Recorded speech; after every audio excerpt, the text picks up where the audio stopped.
program are those of the producers and/or the persons appearing on the program, and do not necessarily reflect the views and opinions of FRC Media, Bristol Community College, or the City of Fall River.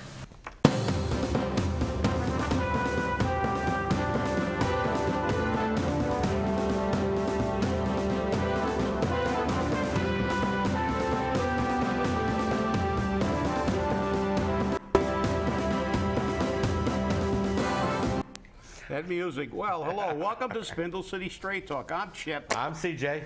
I'm Nisa. And I'm Carlos. Oh, there we go. We got the whole house in time. We got the full house today. Yes, we do. The panel discussion. And boy, do we have a lot of discussing.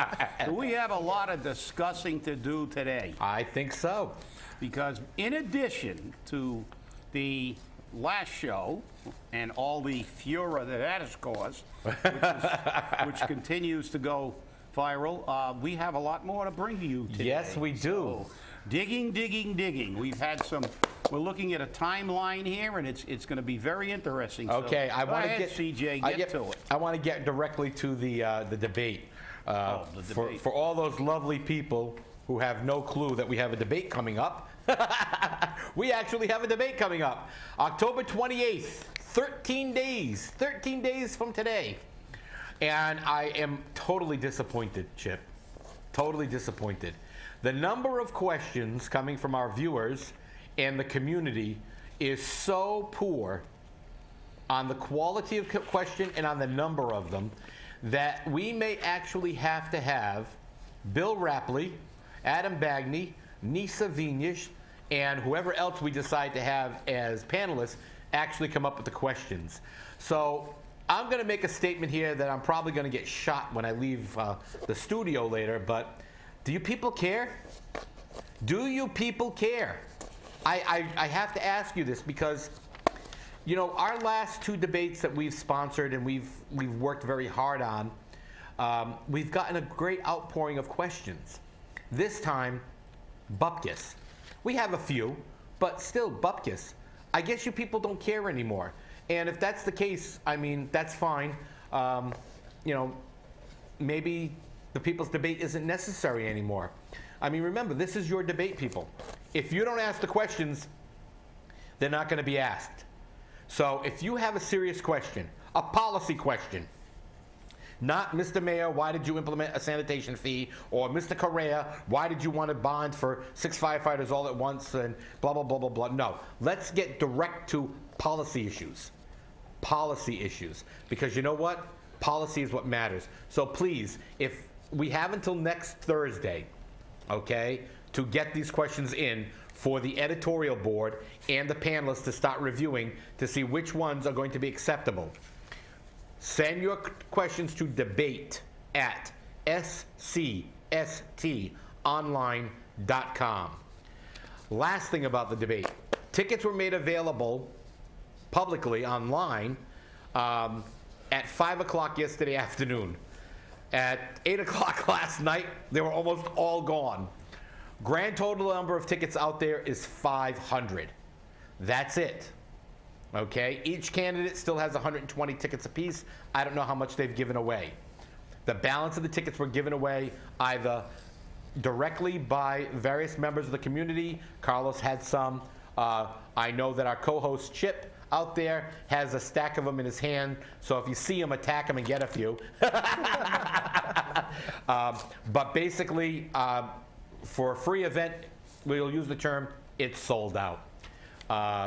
So please, you know, make sure if you can find a ticket that you get it. They are rare. Now people I know people actually got a few extras, but please be sure somebody gets those tickets.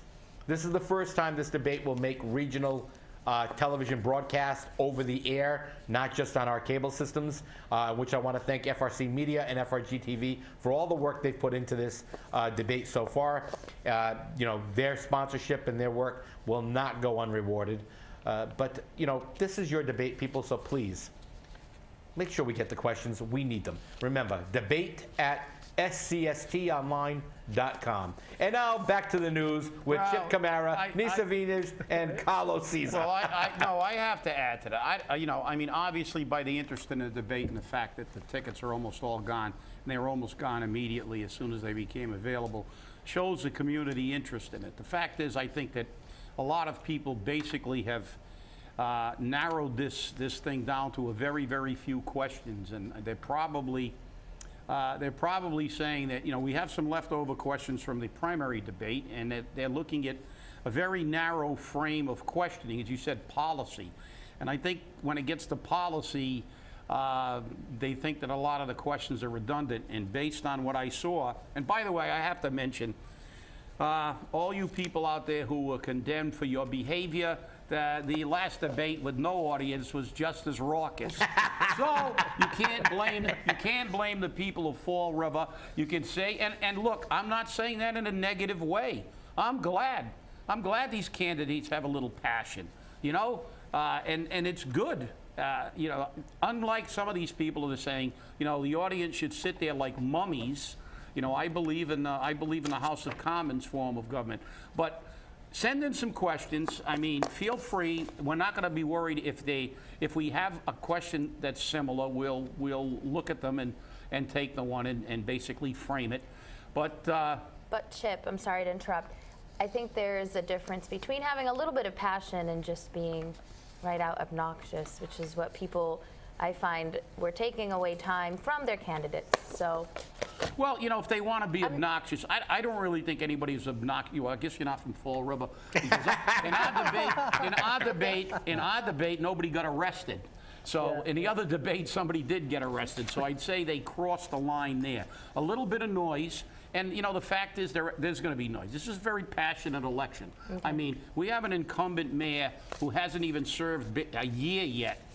And he's under tremendous fire, and he's running scared, and his supporters are going to be vocal, and they fully understand, as was said before the last debate. If you make noise, you're taking away from both candidates. Right. But that's the thing is, you're right in one way, but in a way, to me, this is the people's government. And I want to hear the people. I don't care. Obviously, if they want to make a lot of noise to disrupt the other person, well, then it's up to the moderator to take the time away from the individual whose camp is doing that. But we'll do that at the debate. I'm looking forward to a really lively debate, since our debate is the last debate before the election, and it's very, very close to the election. And now we're going to get to the stuff that's going to make this election even more interesting, because we led on the last show with some breaking news, and now we have some more breaking news. So, CJ, I got this whole stack of corroborating evidence here, and I don't know what order you've got them in. So I'll let you tell me what we're covering first, so I can get to the right page. Okay, let's go to page 1. Okay, page 1 is from the New England Regional Council of Carpenters. All right, well, my pages aren't numbered, so. Well, we understand that unions are going to voice their opinion, and we understand that unions are going to pick candidates and endorse them, and we're not saying that they can't do that. Nobody on this panel, nobody on this show would ever say that. After all, my co-host is a former union president, and he would probably stick that fireman's boot up my backside. He will. He will. So, but once again, the winter creeps up on us, and so does election season. Now, this letter was written by Ron Rayum, name familiar to some people in Fall River. And if he's not, he serves on the Fall River Office of Economic Destruction, and he also serves as a board member of the Coalition for Social Nitwits. I mean, Social Justice. And his union, the United Brotherhood of Carpenters and Joiners of America, has chosen as their candidates Sam Sutter for mayor, as well as candidate City Councilor Dan Rigo, Linda Pereira, Cliff Ponte, Steve Kamara, Ray Mitchell, and Richard Cabaceres. Now, isn't that amazing? You have 1, 2, 3, 4, you have 6 votes right there if those people get elected, which means anything that is proposed by whoever the administration is, providing they're with that administration, goes through without a question. And let's look at these people. Dan Rigo, he's a union executive. I wonder why he was chosen. So let's strike him. Linda Pereira, well, Linda's never met a union member she didn't like. Cliff Ponte, real estate broker. Majority of his supporters don't pay taxes. They're tax delinquents. Steve Camara. Steve has a long history. We've spoken of Steve very clearly here. He has served as on the school committee and on the city council. So he brings back some of the old school politics. While we may not always agree with Steve, I will say one thing. He's always been a gentleman about it, and we've agreed to disagree, or we find a synthesis somewhere where we can meet. Ray Mitchell, well, you know, the farm door should have been closed a long time ago, and, you know, the nursing home doors are open. And Richard Cabaceres, Mr. Roving Fire Engine himself. Mr. I can't take a job on the fire department because I'm scared. I might fall off the ladder. Don't do that. So somebody else should have a job. I don't need it. So this is who they've selected. Now, if you people vote for these people, That was pretty good. That was a good impression. okay? Impression. Let's go. Okay. Hey, it's all about the entertainment factor. So, I mean, Ron Rayum, I mean, this is a guy who not only does he derive his money from endorsing political candidates for the union and serve as a union rep, this guy derives money from the Florida Office of Economic Destruction and Ken Fiola and the Coalition for Social Nitwits. Deb Fastino, who, by the way, Deb Fastino resigned from the Solid Waste Task Force. Because she was never there anyways. So Yeah, well, she resigned when the committee was all done anyway. They had one more meeting. It's like, so, I mean, that was kind of a perfunctory kind of... well, that's better than being fired. Yeah, but let's get back to this. Ron Rayum, he was a, let's set the record straight for people who don't know. He was a supporter for Sam Sutter when he ran in the recall election. Right. He was at the organizational meeting standing with Dan Rigo and Linda Pereira and Ray Mitchell, who have now been better known as the Sam Sellouts. Right. Which comprise 3 of those 6 candidates. So, look, we already know those 3. If Sutter gets in, everything he proposes is gonna get. And look, unions do this. We didn't. Ironically, we didn't endorse a lot of people in my union when I was the president because I was a union guy who believed in fighting at the bargaining table for what you got, not trying to back the right politician because, you know, philosophically I don't trust any politician. So the fact is I've said many times, I don't expect politicians to do the right thing. I expect the people to force them to do the right thing by not electing them or getting them out of office.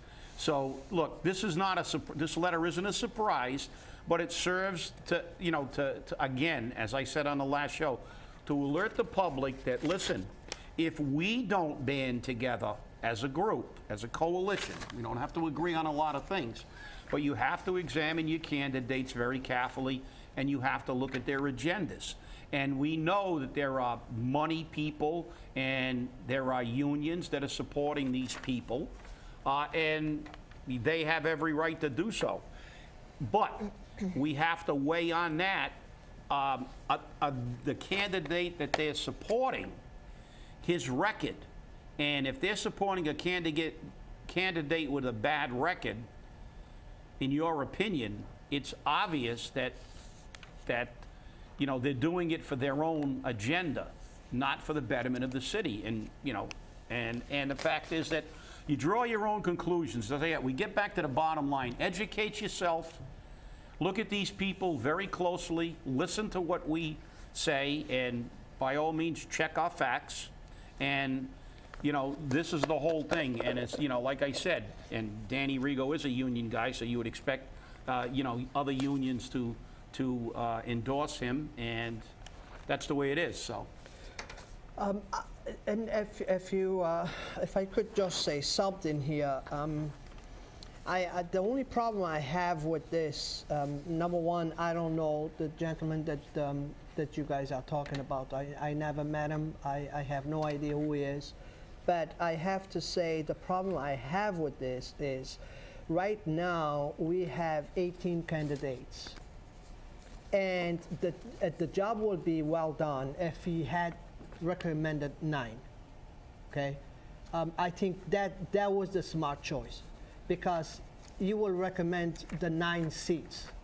The way I see it here, this ladder, is vote for these people because these people are going to get the 6 votes we need. So either you pick, you would be right if you pick 3 people, because picking 3 people, you don't have majority on the city council, or you pick all 9. That's the only problem I have with this letter. And yeah, that's a totally justified position as far as I'm concerned. Thank you. My colleague on seat 1. Don't try to turn this into the city council, please. I'll stick pins in my eyes. No. But no, you're right. And like I said, but it's obvious, as you know, they're selecting 6 candidates who they feel they can. You know, that constitutes a majority on any vote in the city council. So, no, you're right on that. And but maybe they felt that these are the only 6 that are worthy of their endorsement, and that's their prerogative. But you know, everybody's entitled to their opinion. So Nisa, you want to weigh in on this? No, the way I see it, it's like these people are going with our agenda, and it doesn't necessarily matter what they want for the city. Yep. They're just what will benefit us for the moment, so we have to strive to keep them in office. That's the way I see the letter. Well, that's it. That's kind of an objective, more objective than we can be accused of being, because you don't really live in the city and you don't have any, you don't know any of these people probably personally, and we do know. Well, I know all of them, and Jay knows all of them, but that's But I mean, I'm surprised I'm alive. Yeah, on the outside looking in, that's what the average person, that's what the average person does whenever they get an endorsement letter from our union or something. They know that these people are being voted on because they're going to support that agenda. It's just like when they do it in a presidential election, and they line up the unions that support them behind them, because obviously they're going to support them. So let's move on to they go hard for them. That's right, and let's move on to the big stuff. Yeah, well, this was brought to our attention yesterday, and I had to go looking myself. I currently have, and as do all my co-hosts, copies from the Commonwealth of Massachusetts, William Francis Galvin. So let's talk about a few things. Number 1, let's talk about New England Moving and Storage, which used to be owned by Kevin Aguirre until Walter Monis pushed them out. And then Walter Monis changed the name to W&W Moving and Storage. Now, W&W Moving and Storage, not a big deal. It used to be part of, I guess, Waleka Van Lines, but it no longer is. It's now Walter Monis's puppy. But he, on February 11th, filed the necessary paperwork to create this company as WW in his name. And on March 11th, he got a nice, big, fat, cushy contract with the Fall River Housing Authority. I mean, any questions there by people? Yeah, I have a question. Coincidence? Let's set up the timeline. When did this transition to his company take place? The initial filings by Kevin Aguirre were back in 2011, February of 2011. Okay? Shortly after that, they started slowly transferring management. Okay? Kevin Aguirre remained manager for a great period of time until they changed the name to W&W Moving and Storage, which was the end of last year. On February of this year. Let's give the year, because it's very important, because we have to remember who the mayor was. I know. W&W Moving and Storage became, with the contract with the Fall River Housing Authority, shortly after the inauguration of a certain individual to mayor.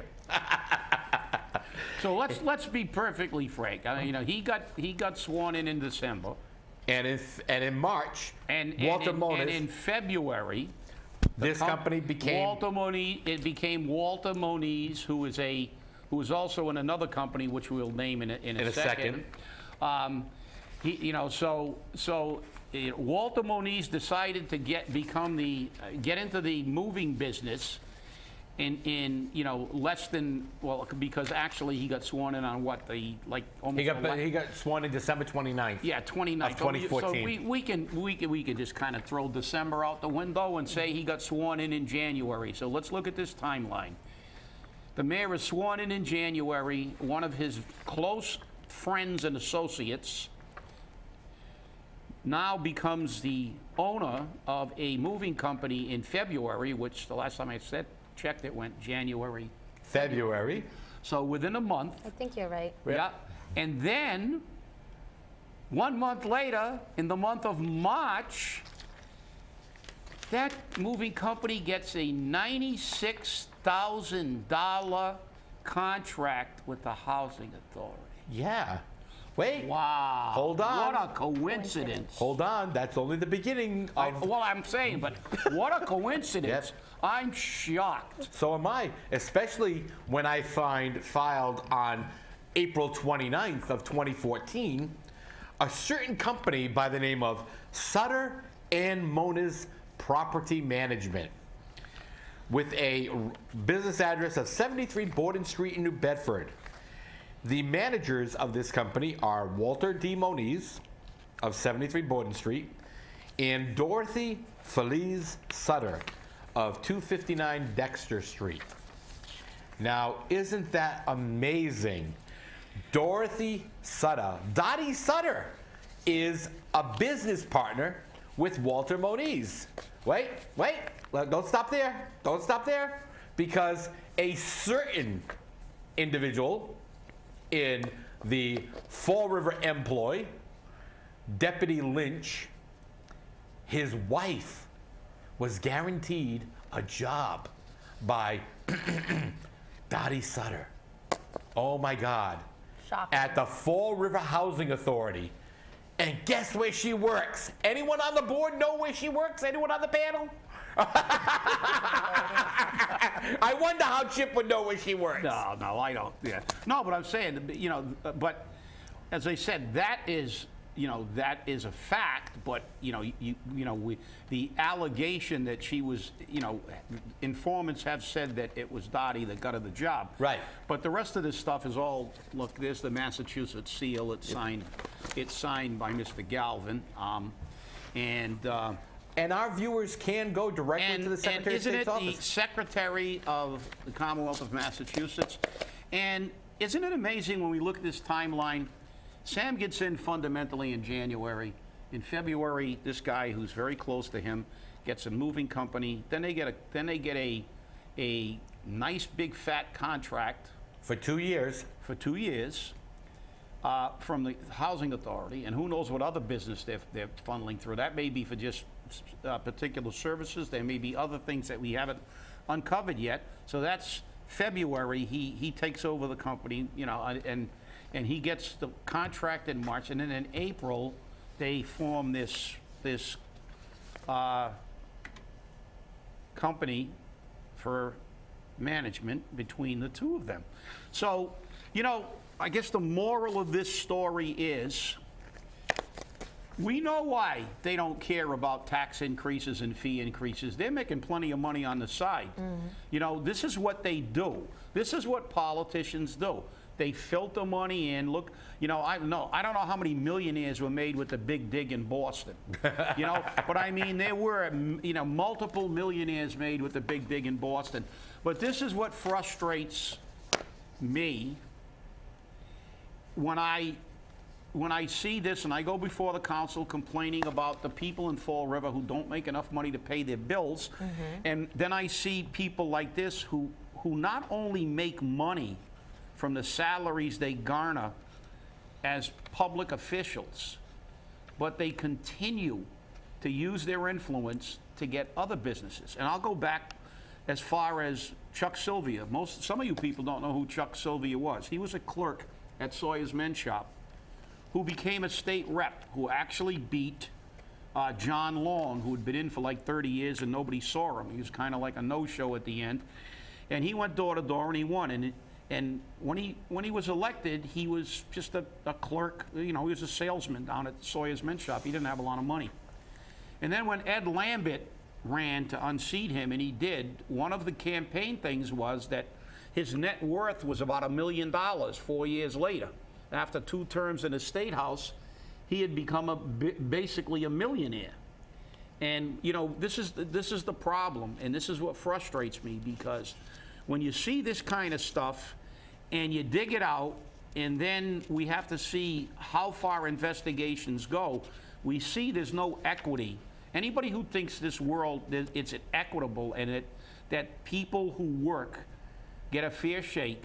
If you look at the United States, that's why our middle class has disappeared. That's the reason that the voters are outraged now. They're sick and tired of these people, and we all know it. Now Eddie Lambert's no longer the mayor, but he's got over a $200,000 job with UMass, so he's going to get a phenomenal pension. And we all know what Senator Menard did by coming to Bristol Community College and getting a no-show position that increased her pension about 60%. And you know, these are the kind of things that bother me, because I have to deal with people, you know, who are on fixed incomes that call me about not being able to afford their prescriptions or their medical costs. And when I see things like this, it truly bothers me. And you know, and I am so happy that we have people that call us to give, you know, drop these tips. So I just have to, you know, I know, but there's just so much more to this. The next couple of programs, we're going to dig even more, right. And this is something that everybody's really got to get kind of upset over. And what we're getting with this is, here he goes, another job to a friend. You know, even outside City Hall now, we're starting to find out that the jobs, he's not giving jobs just to friends inside City Hall. He's giving jobs to the friends even on the outside of City Hall. But it's a big club. Yeah, that's exactly what it is. It's high school. I called it before the club, but I'm not going to repeat it. But no, you know, you know, maybe it's a coincidence. You know, color me crazy, but I don't believe very much in coincidences. And that timeline, remember that timeline. Everybody remember that timeline. It's extremely important. You know, January basically was the first full month that the mayor was in office. It actually goes January, February, March. Yep. Yeah. And it goes, and it's January, February, March. Didn't take them long to get right into the swing of things. Yeah. And just like for the spring. That's it. And this is the same thing with this endorsement. You know, it's funny that it's only 6 names. You know, it's a majority. So yeah. We got the 6 votes there. We can get through anything we want, and we keep, you know, feeding our friends and that's the bottom line. That's the bottom line. That's another coincidence. Look, you know, this is okay. You know, the unions do this, and big money people finance people's campaigns. And this is what we keep trying to tell you on this show, that look, we can't outspend them, and we can't out-leverage them unless we all stick together and vote as a unit. Because the only way we can, they're power brokers, they're pushing their agenda.